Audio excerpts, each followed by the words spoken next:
I've got a story to tell. A story about a boy with a dream turning into a man that is part of a mad world. Since this person wants to remain anonymous, let's call this person Mr. E. I shall warn you, the story of his life up until now isn't for the faint of heart. If someone said that his life was normal or happy, or just like every other guy without a care in the world, somebody lied.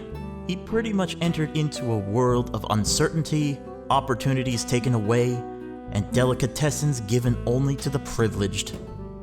During his young life, Mr. E was exceptionally bright and friendly with his peers in elementary school, excelling in math, Native American history, art, and cartooning for his school newspaper, and elected to join summer courses to expand his knowledge. He even made the honor roll.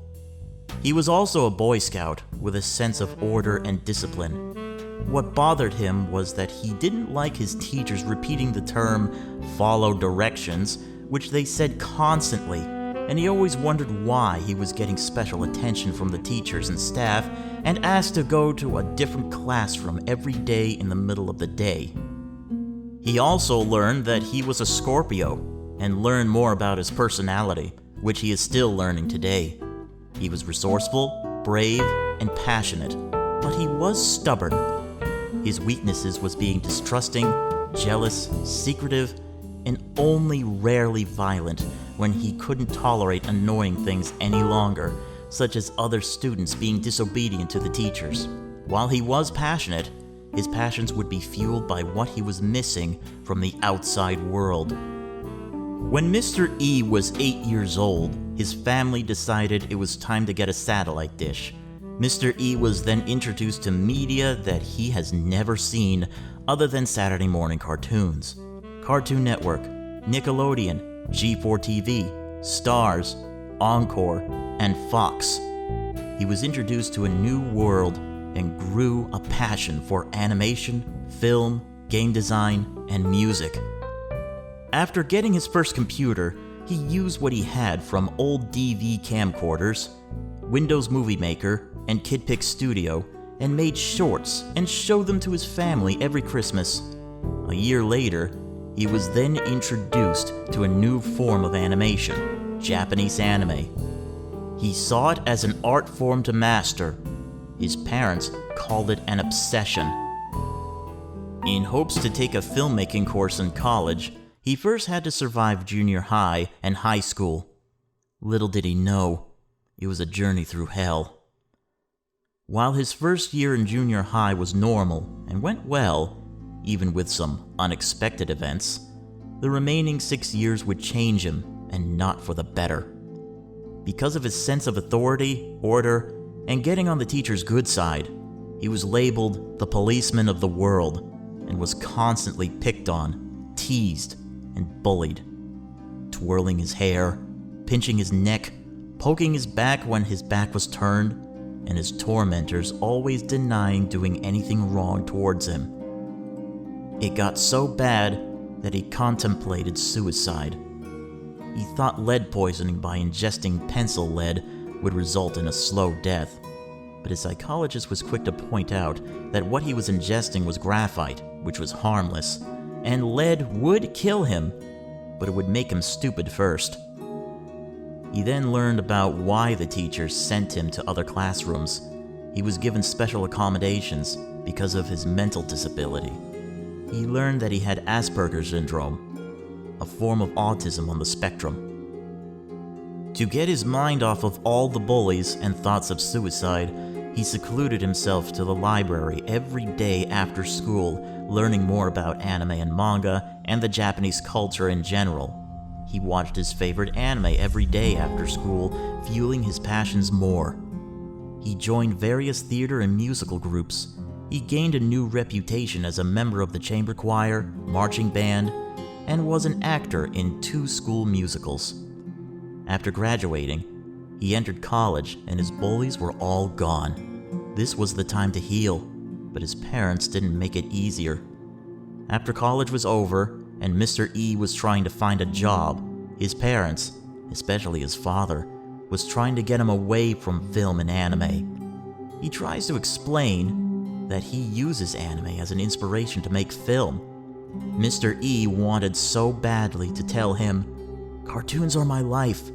Films are my life. Art is my life. I thought maybe you'd come to respect that." But his father, angrily, didn't believe him and considers anime and filmmaking a waste of time, and Mr. E was sent to another college to learn computer repair. To prove that it isn't a waste of time, Mr. E put his filmmaking skills to the test and used his inspiration from anime and Gary's Mod as a tool. He created a world for his characters and his personas where they would battle monsters from cyberspace and video games. After posting a few videos, he got a lot of praise for his style and visual effects, but after a couple of years, he was also introduced to a new form of bullying, cyberbullies. They would send messages to him using autism as an insult and didn't care that he's on the autism spectrum, and they would steal his personal models and works. For them, there was no room for constructive criticism, just destructive. It wasn't just him they were going after.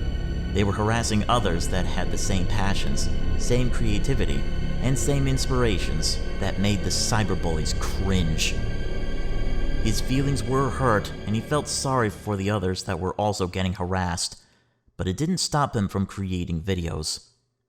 Within his group of online friends, he shared his passions and shared his favorite anime, both new and old. He even shared anime pics from more adult anime, most that was shown on an international level. The cyberbullies used it as ammunition and made up a story for the internet to hear, labeling Mr. E a potential threat to society. They accused him of chasing jailbait and called the anime he watched child pornography. Mr. E's online friends sided with the cyberbullies and social justice warriors that preached against anime. His former friends, the cyberbullies and social justice warriors, drove him out of the group, replacing his icon and group image to that of a swastika. It didn't end there. They continued to steal his models and characters and claim them as their own, and use them to generate more insults, demonizing his name and spreading falsehoods just for laughs. He was also getting online threats and social justice warriors ordering him to voluntarily sign his name in a sex offender registry. They can't do that. They are not above the law. That can only be ordered by a judge and jury, which they are not. He was almost led to believe that what he did was a sin, and that what he watched was illegal beyond anything.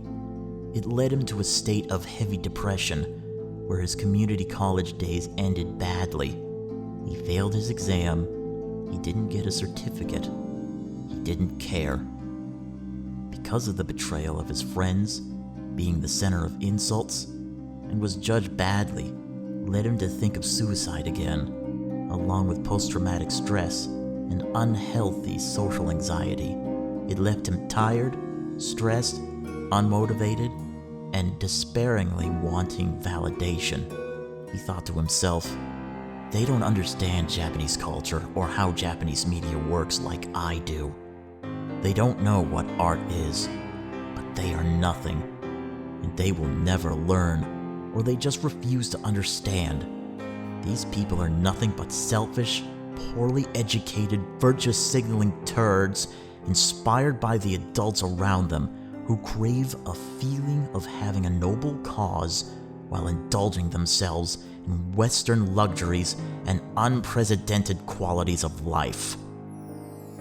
Mr. E stayed quiet for a few months until he returned with a new cause: reviewing, animating, filming, gaming, music, and he wants to prove that Japanese anime is not a disease, and all Japanese animation, adult or not, is just another art form, and people use it as an escape and see if certain Japanese anime is worth anyone's time and money.